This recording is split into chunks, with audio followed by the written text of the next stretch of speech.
For a split second, you've lost control. And that's all it takes.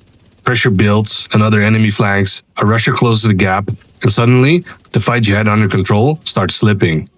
Not because you played it wrong, but because it lasted longer than it should have. And that's where the crucial moment passed by. You can't blame your aim, you can't blame positioning. What really happened was your damage falling short. There's a point, a very clear line where that changes, where your damage stops feeling like pressure and starts feeling like impact, real impact, the kind that interrupts movement, cancels animations, breaks enemies out of whatever they're about to do. Once you hit that line, suddenly that same wave of enemies, they can't even come to the door anymore. That Chunga spinning up his minigun, gone. The fight doesn't spiral because it never gets a chance to start. And once you experience that, even once, you can't go back. Because now you see it. Every time an enemy ignores your damage, every time a fight drags, every time you're forced into a defensive play, you feel exactly what's missing. That threshold, that level of damage. That's what endgame damage builds are about. Not surviving longer or playing safer, but ending fights before they can even become dangerous. So what we're going to do in this video is push your build across that line. Not with random stats, not with inflated numbers, but with the kind of damage that actually changes how enemies behave the moment you pull the trigger. To understand how we can actually get our damage high enough, let's talk about defense first. A lot of you know the line linked to Sun Tzu. A good defense is a strong offense. Not the exact words from Art of War, but the idea holds up perfectly here. Because what we're about to do is flip the way we think about survivability. Instead of stacking armor regen, or safety nets, we're converting every part of our defense into offense. Every stat that would normally keep you alive longer is now focused on ending the fight faster. Because in the endgame, survival doesn't come from how much damage you can take, it comes from how quickly you remove the threat in front of you. If enemies don't get to act, they don't get to damage you. If they can't push, flank, or apply pressure, you don't need to defend. And that's the change. We're not building to withstand fights, we're building to erase them before the defense is ever required. That's how you reach that threshold. That's how you make your damage go nuclear. Then the real question is, what gear, weapons, and stats actually make this happen? Now I know there are multiple possible routes you can go, like tipping skills with Big Al, or negotiator set with blue screen, but I like the run and gun way of things. Some would say the old way, the classic meta, which still holds up so nicely. Veteran players, you've been here at some point in the last few years, but if you haven't, this is the way. First of all, the weapon of choice. You're certainly not locked in here. Choice is yours, and I would definitely go for your personal favorite. If you have the option for the killer talent, that's highly advised. The talent killer makes it so that killing an enemy with a critical hit will grant you plus 70% critical hit damage, resulting in boosting our hits for about 300k damage each shot. In the footage shown in the background, I'm using the Lexington assault rifle paired up with the killer talent. But even exotic weapons are on the table. Weapons like St. Elmo, Chameleon, and Eagle Bearer are very solid choices. Maybe lowering damage a little, but offering unique talents in return. Test and see what fits best for your pace of play. What I always take with me is an AZS 12 shotgun variant, like the Lefty, Stack Broker, or Rock and Roll. These specific shotguns come with a high rate of fire, and each pellet you hit builds stacks for the main damage source in our build. Most ideal weapon option is the Stack Broker with the talent back and forth, boosting rate of fire and damage when switching to this weapon, but also when switching back to your primary weapon, granting 5% rate of fire and 4.5% weapon damage for 10 seconds. If you haven't guessed it by now, the main brand set we're running is the Striker set. The core idea of this build is to continuously land shots without breaking rhythm. The more consistent your hits, the more damage ramps up, turning steady pressure into a snowballing effect that grows mid-fight instead of staying static. The set itself comes with a couple bonuses. For the 2-set bonus, you gain 15% weapon handling. This is a hybrid stat that simultaneously boosts stability, accuracy, reload speed, and swap speed. For the 3-piece bonus, you gain 15% rate of fire. Doesn't need much explaining, but it's important for the 4-piece talent.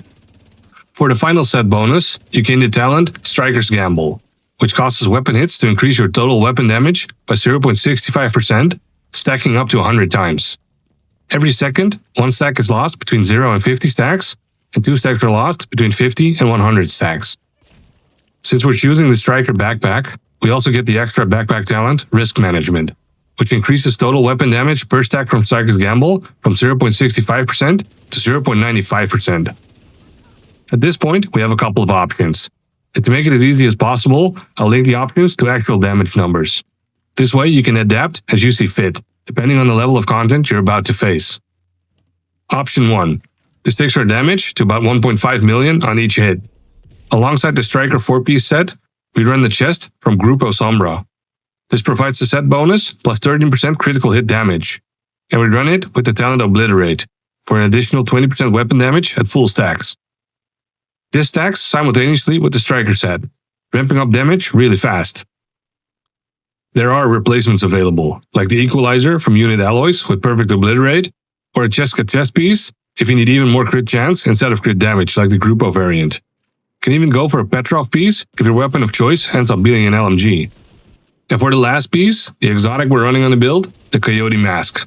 This piece comes with the exotic talent, Pack Instincts, which makes it so that you and all allies gain a bonus based on the distance of the last enemy you hit. 0 to 15 meters is plus 25% critical hit damage. 15 to 25 meters is plus 10% critical hit damage and plus 10% critical hit chance. 25 plus meters means plus 25 critical hit chance. Even though the damage numbers for this option are lower than our next two options, I found damage numbers close to 1.5 million with the main benefit relatively easy and fast stack building. This is what I run most out in the open world or missions on heroic difficulty. Option 2. This takes our damage to a little over 1.8 million on each hit. For this option, our damage ceiling gets raised quite a bit, thanks to the Striker chest piece. This comes with the talent Press the Advantage, which increases max stacks of Striker's Gamble from 100 to 200 stacks, where 3 stacks are locked each second between 100 and 200 stacks. Combine this with the exotic Coyote's Mask and the Focus Prayer knee pads for an extra 8% damage to targets out of cover. The plus side is obvious, gaining 400k damage on each hit, but the downside is it takes double the time before reaching max stacks, a luxury we don't always have.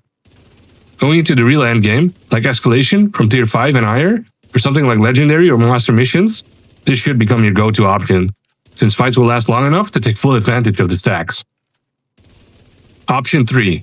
This takes our damage to about 2.2 million on each hit. The last option, which can quite significantly boost your damage numbers even more, but this is based on shooting specific targets, and those targets are not always the immediate threat we need to take out first, therefore leaving a gap in damage at some crucial moments. What I'm talking about are the Overdog gloves. The talent you get from this exotic is called Weakest Link, which amplifies weapon damage by 30% to the lowest ranking enemy within the tier hierarchy. This damage is multiplicative and ramps up your damage even further than the normal additive weapon damage from something like the Red Course, hitting over 2.2 million each shot at full stacks if hitting the right target and after a kill so the killer talent is activated. Normally, I'd say go for the rule of thumb to avoid the exact science behind this, focusing on health bar color, red, purple, and yellow. But since we're pushing our strategy and damage here, you should dive deeper to see what enemy belongs in which tier. This often comes down to the exact knowledge of a mission and isn't always what we're looking for. As for the specialization for this build, we're going for Gunner. There are some nice benefits to take along, like the 10% armor you get after every kill, or generating 10% ammo every 60 seconds. Even a foam grenade to ensnare enemies. But the reason we really want this specialization is the Banshee pulse, providing a stun with amazing range. With the right positioning and timing, this locks an entire wave in place. As always, and not specific to any specialization, don't forget your weapon damage multipliers. Since we're focusing on assault rifles ourselves, make sure to have it set on assault rifle for that 15% extra weapon damage. To make things easy, here's a build overview, starting from the top. For the specialization, we pick Gunner, providing the Banshee pulse.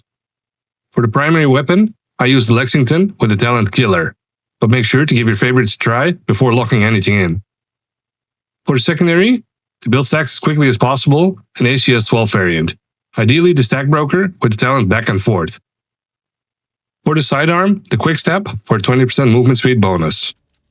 For the gear, we got 4 pieces from the Striker set, a chest piece, holster, gloves, and backpack. Along with the backpack comes the talent Risk Management, which increases total weapon damage per stack from Striker's Gamble from 0.65% to 0.95%.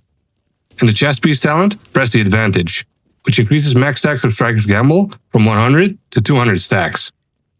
For the knee pads, the Fox's Prayer, giving an extra 8% damage to targets out of cover. And the final piece, the exotic Coyote's Mask, with the talent Pack Instincts, for an increase in crit chance and crit damage based on the range to target. Our swappable pieces, the chest piece from Grupo, with the talent Obliterate, and the Overdog gloves, when the absolute highest damage is needed. For the skills, we got the Reviver Hive to save the day, and thanks to our specialization, the Banshee pulls for a long-range stun. For the cores, we have 6 red cores and no blue cores, totaling our armor at only 760k. And our stats vary a little depending on the option you're going for. Our weapon gets 119k weapon damage. Option 1 gives you 53% crit chance and 139% crit damage. Option 2 and 3 give 50% crit chance and 113% crit damage, but also add in an extra 8% damage to targets out of cover from the Fox's Prayer knee pads. As always, this is only one variation to run. And while I aim to give you the best possible starting point, adapting to your own playstyle is one of the most important parts of building a loadout. Love to hear how you made your build personal down in the comments. Let me know when any questions come up, because I'm happy to help you build. Else, I'll see you in the next one.